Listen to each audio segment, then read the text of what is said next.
Ladies and gentlemen, we're back today. We've got Erica Robles-Anderson. She is a Ph.D. in communication from Stanford University, who's also done some time in Sweden studying, and is also from originally Austin. How are you today? I am so good. How are you? I'm pretty good. I mean, considering. Right. As we're watching the world kind of cave in on itself, but we stay positive. Are you a cynic at heart? No, I had this maybe like in 2021, the first thing I did, like in the heart of the pandemic when I needed to go back out in the world and research, I had this amazing interaction like at an outdoor like bar where this woman turned to me and just went, "Hobbes or nah?" And I went, "Nah." And she was like, cool. And I was like, that's probably it right there. Like everything you need to know. No. Yeah. I mean, if it could be that simple to make up your mind, I let strangers make my decisions for me as often as I can. Because I don't really know what's good for me. That's the truth. Strangers are good for you. Strangers are good for you. That's what I think. Yeah. So you did time in Stanford. What was that like, going from Austin to California? Was that a tough transition?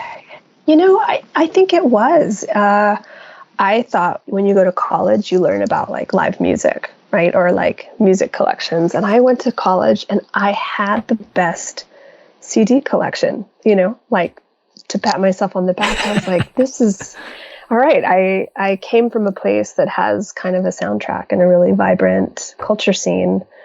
And there's a culture scene here too, but it's a different kind. And I think in retrospect, I probably spent a lot of time not knowing that was something to try to figure out, but I think it probably has shaped what I see when I think about technology or culture and what feels like I yearn for it. I want more of it in the world. So with all your experience and your expertise, do you look at some technology with worry and some with like, oh, this is wonderful? Or is it 50-50? What's it like? Well, so I guess the thing that I couldn't, so like, here's the puzzle, right? Because it's not like good or bad exactly, but it's more like so this was like the late 90s, first internet bubble on the upswing. And I couldn't figure out how come technologies were being built and designed for individuals. Like why we can make, this is like this amazing plastic medium computing. You can make it do anything for anyone. Like how come 99.9% of what we're dreaming is for one person, and maybe they'll network to other singular people, but it's like this user. And that seemed so at odds with how most of us experience meaningful moments in life or our sense of where we come from or what we do. And I just couldn't figure out why we don't have a more robust set of technologies and designs that are working on that other problem, that's like more communal, more collective as an opening. That sounds awesome. And I'm thinking, what kind of application could we come up with, like a billboard in the middle of town that just tells you like how to stay healthy or like what Bob did today or... Yeah, so I kind of went down that road for a while. Like maybe what we need is like massive screens, like not little tiny things in your hand, but like huge, and like architecture size stuff so that it's like bigger than you are, And I thought, well, maybe I'll make a design company or something that just works on that problem, like urban scale technology uses. And I still think that stuff is super cool, but it's just like one of many things we could do. Like we could make languages, we can make we can make instruments, we can make experiences, we can make schools, we can make churches, government buildings, like anything. We could talk about that as technology too. Yeah, amphitheaters with cool new age, like remember the laser light shows going? Right. Yeah, exactly. I was like go and smoke a joint and watch Pink Floyd laser light. Anything more that's going to bring us together, not this like suburban, that's your lawn, this is my lawn, isolation. Everybody's in their car driving angrily and alone, Yeah, I like that.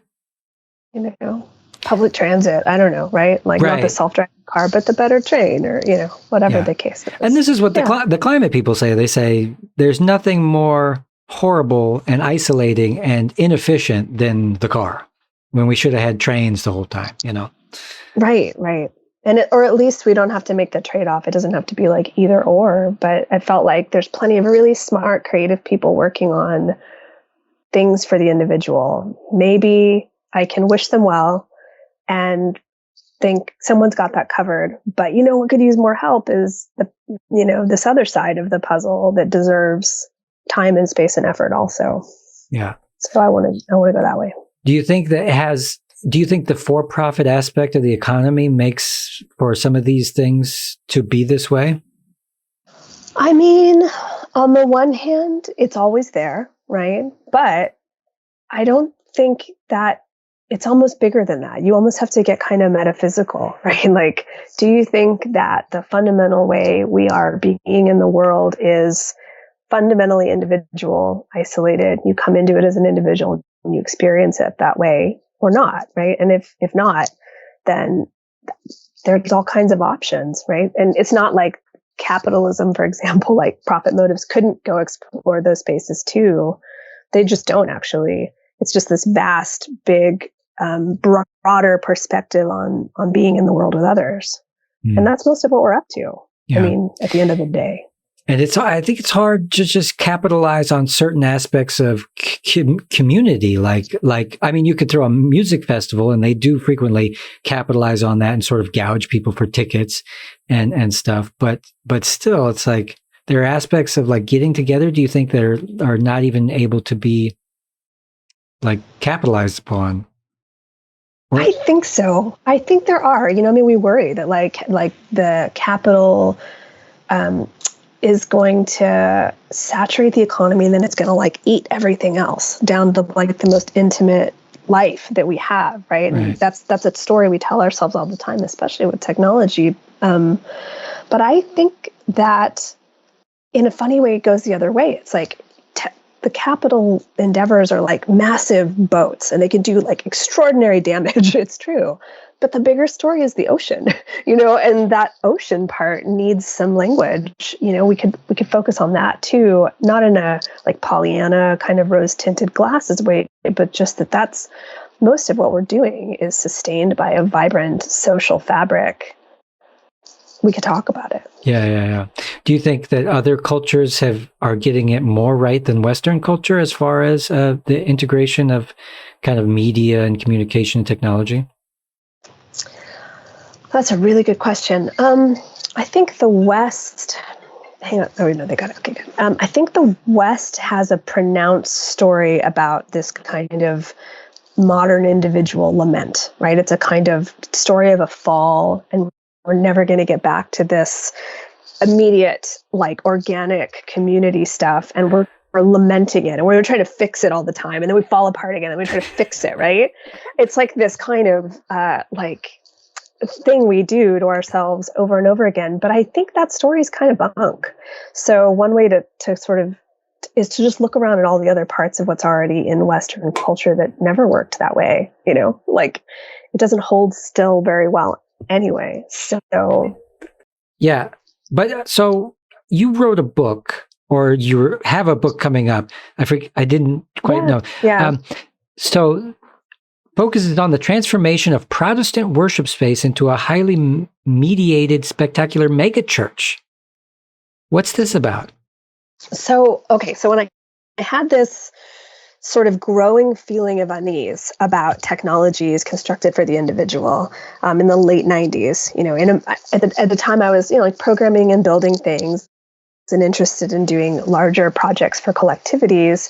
I thought, well, I'll go to graduate school and I will do like controlled lab studies. I'll show that you can do those big signs and those big things, and you can make people feel these feelings of like effervescence and shared experience. And like, I'll validate that so that people know it's really real and it's there. And then I'll design things with, open that up. And so I went to graduate school to do that, like quantitative social science stuff. And this is like early 2000s, and it's still a bit early. So that was a tough hill to climb. And I thought, well, maybe the way to go at this is to start looking for cultures and organizations that know that the collective stuff comes first, and then they adopt technology in terms of trying to preserve that sensibility. Maybe there's a way to show people cases of this so that they know that it's there and you can, in fact, use this as a design structure. So I started thinking about law, like trial law, and like how different kinds of evidence come in or are not allowed. Like, when do you get to put it on the video screen or not? Like that kind of stuff. I started thinking about karaoke bars, and people all organizing to each other. And sometimes they have chat and you can see them online. So all kinds of examples. And then I visited this church in like Southern California that turned out to have the first indoor Sony Jumbotron plasma screen installed at all. So like before all the arenas, right? Like it's just like this 60-foot thing, like big screen. And there was like karaoke, like people are singing the Psalms, and hymns along with it. And there were no Bibles anymore. This is like early 2000s. There's no Bibles. There's no hymnals. Like the printed word that's supposed to be part of the Reformation is like gone.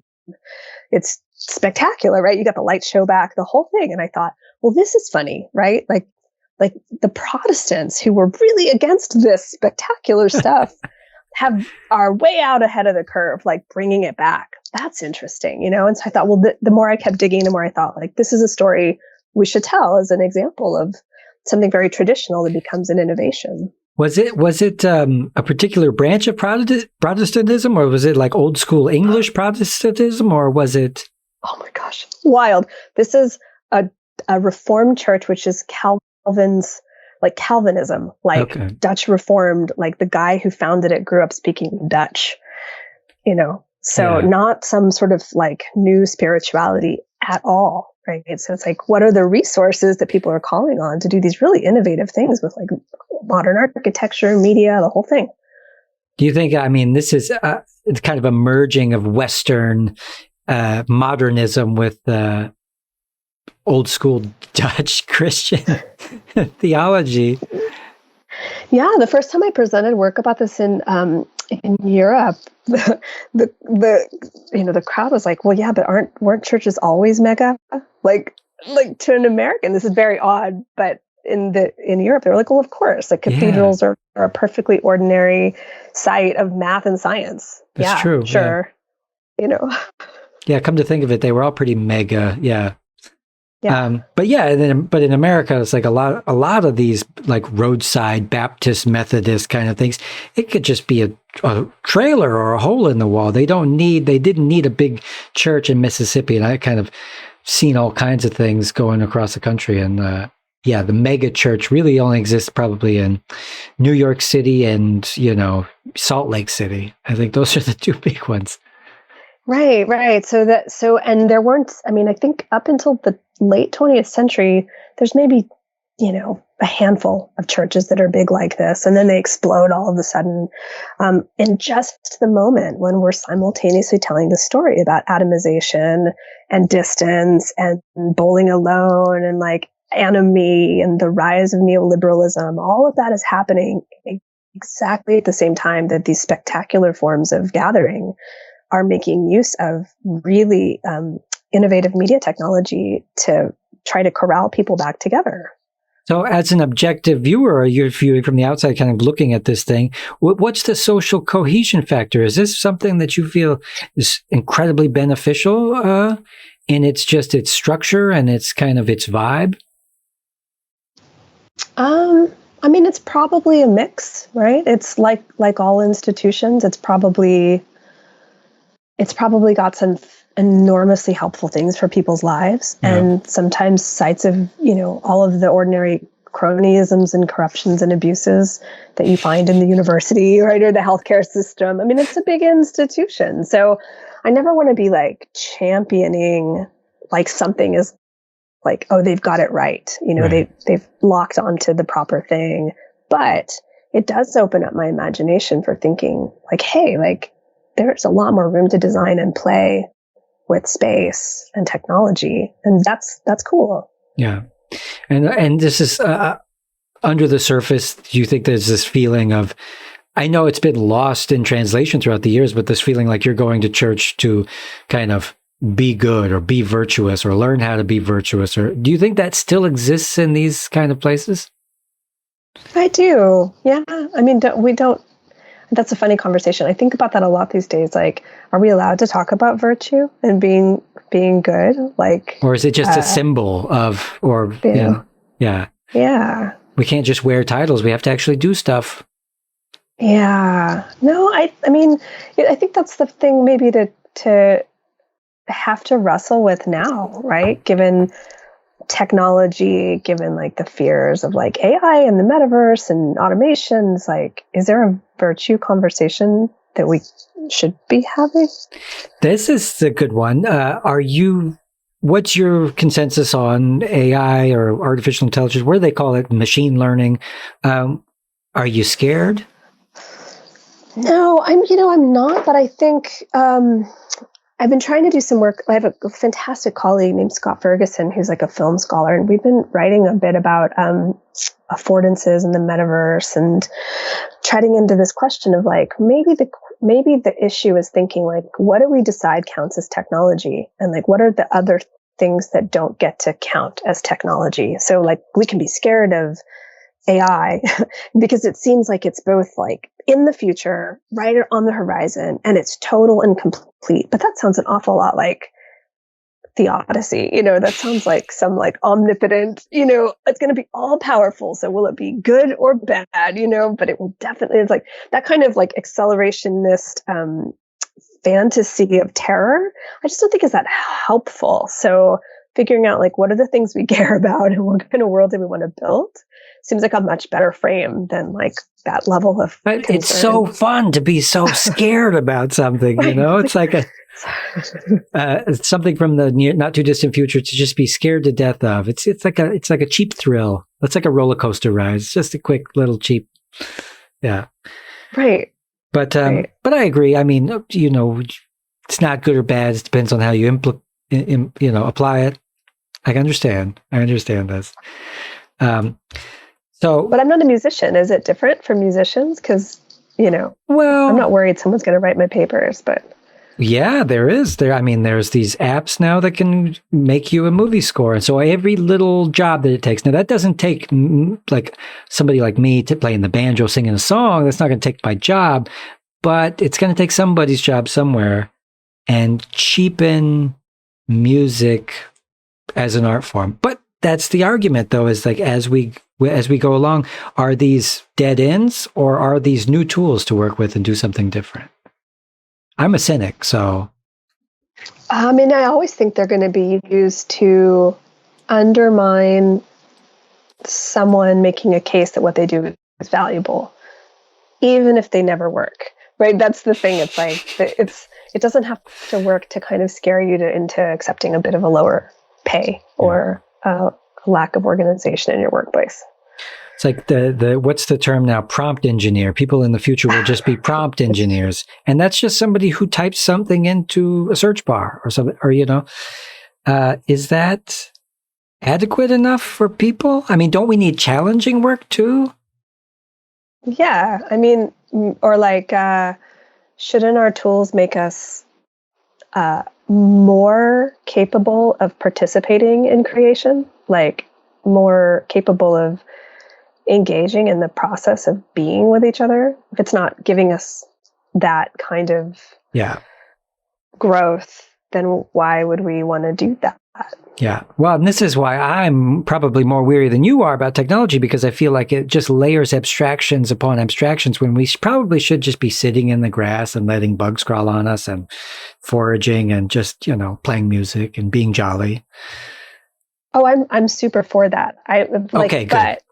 But I would be for like a world in which that was so important that we were really concerned with building a form of technology that's that. So it may not have anything to do with computers. It may be like, the drip systems that keep the microbes happy in the soil to keep the clover on the lawn nice for when the picnic happens, right? It's like that seems like useful.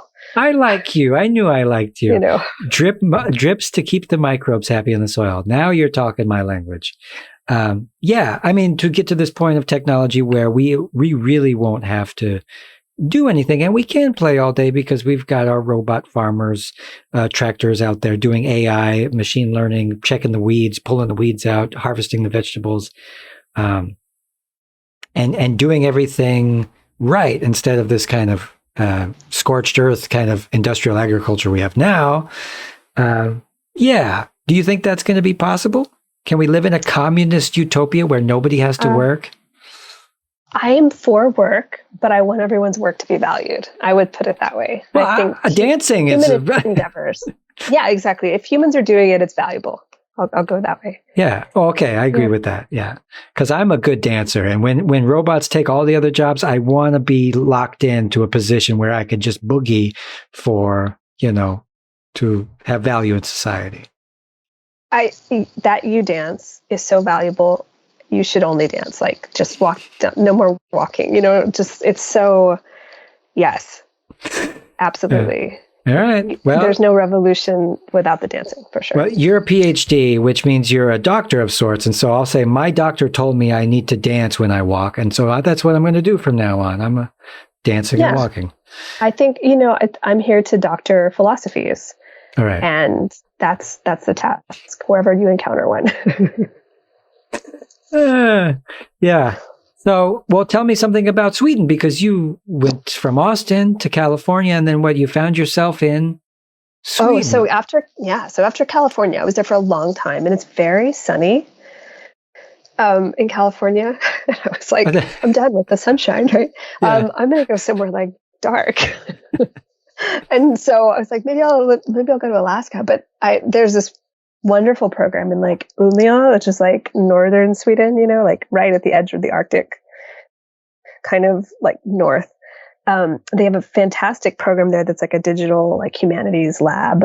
And if you go just a little further north, they build an ice hotel, like that you can go visit and stay. It's like the beds are ice and the everything. The cups are ice. And so I went there to do work and like talk about humanities and technology stuff, but also to collaborate with like designers who work on trying to figure out what materials you can put together with the ice and which ones are like, no, that just ruins the vision of ice, and what ice is about, to think about the landscape and technology. What was what came out of that? What was thought to be faux pas with in an ice castle? What? Right. So it's great. So for example, they thought about doing like a collaboration with Swarovski, the crystals, or with people who make diamonds, but that didn't have the right ephemerality of the thing which becomes clear and hard and then passes as the spring and summer set in and returns. So there was this like question of the temporality of materials. But what did get made was these really low resolution, massive like light systems.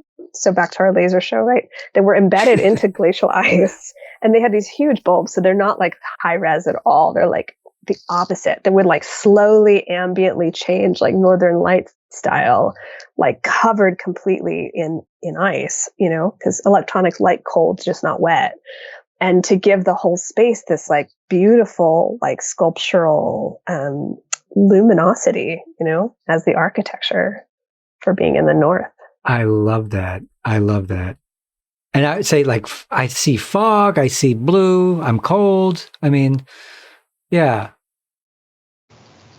Lights too, yeah. Ambience is a thing because of the solitude of the north, right? Yeah. Exactly. So can the architecture be part of the landscape and make you more aware when you walk out the door of an architecture about where you are, to feel that lawn feeling, but on the snowy tundra. And so you go through life, you look at these kind of things that maybe other people don't look at. You look at buildings and you look at structures and places. Has there ever been anywhere that you looked at it and you said, well, this is just a nightmare? Every day, right? Don't you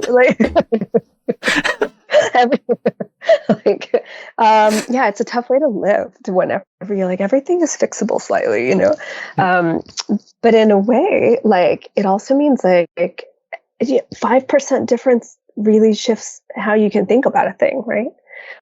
And so rather than feeling like everything is so total, it's like, well, we could just move this one piece or organize this, or like, what is it we're really trying to do here? Okay, well, everything's up for grabs and like in service. So sometimes I'll say, like, the question that I think with is always like, by what means to what ends?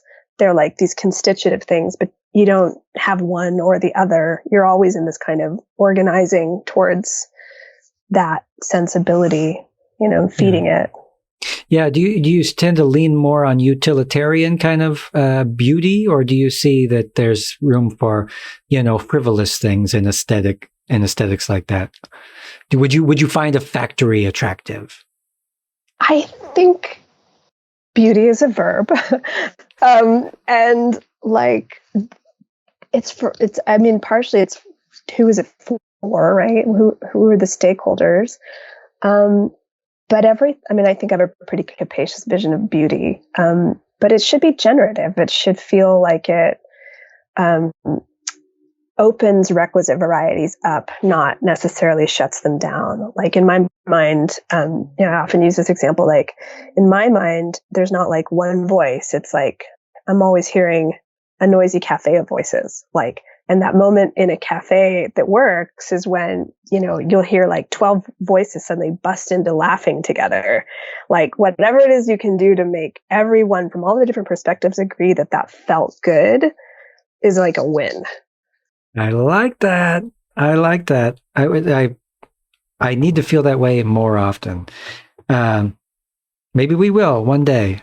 But yeah, it's stuff like factories, communist blocks, various types of things that have no heart or soul, suburban houses. Right. Lawns, just I really dislike lawns. Now that you know what they represent like conspicuous consumption, and you go, well, this is just a big waste. If you know anything about agriculture too, you're like, this is a waste. But so I'll tell you, recently I live in this really cool, like, mid-century modern house. It's very thoughtfully constructed, thanks to the people who came before me.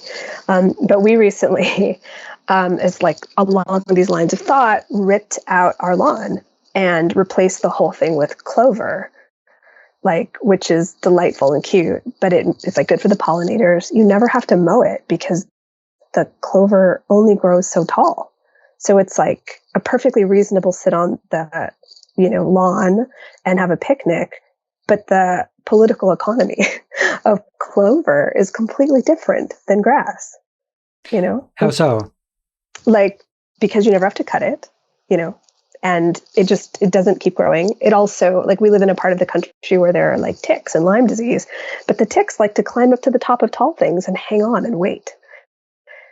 And these are round things. So at the mechanical level of the architecture of the leaf, it just isn't as friendly to a dangerous, parasite that could hurt, like, the dogs or children or ourselves. So what about walking on it? What are we talking about? Is it comfortable to walk on clover? Oh, it's like, it feels like, so lush and so ludicrous. It's like just a step above moss, where you're like, I can't believe that I'm walking on clover. It's just luxe. I'm into it. And look, if you have a cow over for dinner, he'll be very comfortable. Exactly. Yeah. That's what I was thinking. The other thing about clover is I think it's a nitrogen fixer, which it takes nitrogen from the air and kind of tucks it into the ground. That's handy. So if you ever if you want to go plant a pumpkin or something, tomatoes, they probably do pretty good in your yard, depending on how much room you have. Where are you at? New York City? I'm like just above New York City. So like I live in some good forest, and we do plant tomatoes and pumpkins and that stuff. So cool. But it's just one of those things, right, where I mean, like, if everything is up for grabs to be remade, then like a 1% or 2% little change can open up like a whole set of things. You're a cascading effect of hopeful, like, the change that we need with ecology and stuff. So how much of the stuff that you see do you really feel could be just improved with a little bit of just biodiversity or ecology or some greenery? Like everything could be, and I don't mean that in like a reformist way. I mean that in a really like one thing I've thought about a lot over the years, doing the research work is if you think about the constitutive work of like topologies coordinating, right, in these kind of systematic ways, you watch these little bits of enough coordination make these massive long-term effects over decades in what's possible for quality of life. Like how many people can bicycle in this area? Like how many people run into each other? Like, okay, well then that probably means that the skill transfer is going to be higher in this area for something like musicians, right? Because they bump into each other in places. It's like anything you can do to feed that terroir and give it, you don't have a causal outcome. It's not totally determinative, but you can do it and things will come from it. And that's totally within our capacity to intervene in design. And if we push hard enough to sort of be the change we want to see and go after local ordinances and say, we want a bike path, or we want a park, or we want to, whatever, I hope that we do. Yeah. I mean, I think even one thing like about a program like this, right, is one thing I love about it is that you can hear in your ears ways people can talk together, and you can try out talking that way with other people if you like to. You don't have to, but those ambient sensibilities that there's a way of talking like that is a form of pedagogy and language, precisely for reanimating a sense that public things are possible. You think we've lost that along the way? I think that we have a story about technology that is terrifying, right? Like that it's where all the action is. Capital and the machines are going to drive us to this increasingly isolated, atomized, abstracted, lonely, terrible ecocide world, right? My doctor says capitalism is bad for me. Right. It's just, and so it's like, well, we all know that story, which means it's an easy way to engage with each other by invoking that story so that we know we have something in common to talk from. And so these other kinds of languages that just frame the world in another way just don't get the same airspace. And they're really important. Yeah. I really get that feeling. Well, this is why I'm really glad I've been talking to you, because I feel a little bit better. So let's ask you another one. In your article, Blind Spots, Religion and Media Studies, you discuss the need to address the oversight of religion and media studies. So what's that about? Do you think, what's that relationship between the two? Okay, so I am secular, I should say, right? I've never been religious, like ever. I know. Me too. Okay, good. But I've been studying religion for like decades. And so number one, religion is in the future. There's not going to be some world where it doesn't exist. I'm totally convinced of that. So we just have to like sit with that, right? And then like that's the case. That's humans are going to do that as long as there's humans. So, what's that about, So like one of the things that's so curious about the secular like academy and technology is that we really went like, okay, back then people used to do it this way, but now we do it in this new modern industrial way. We have a whole new language for it. But that's just like not true. Instead, we just put all the questions that seem like they belong to one realm over there, and we just don't look at them, right? And I think this is probably not a useful way to like think. So, religion and technology and media are pretty bound up in the question of communion and communication, like all the gathering things about like, what is the substance that brings us together? Like, what is the metaphysics that makes that longing present?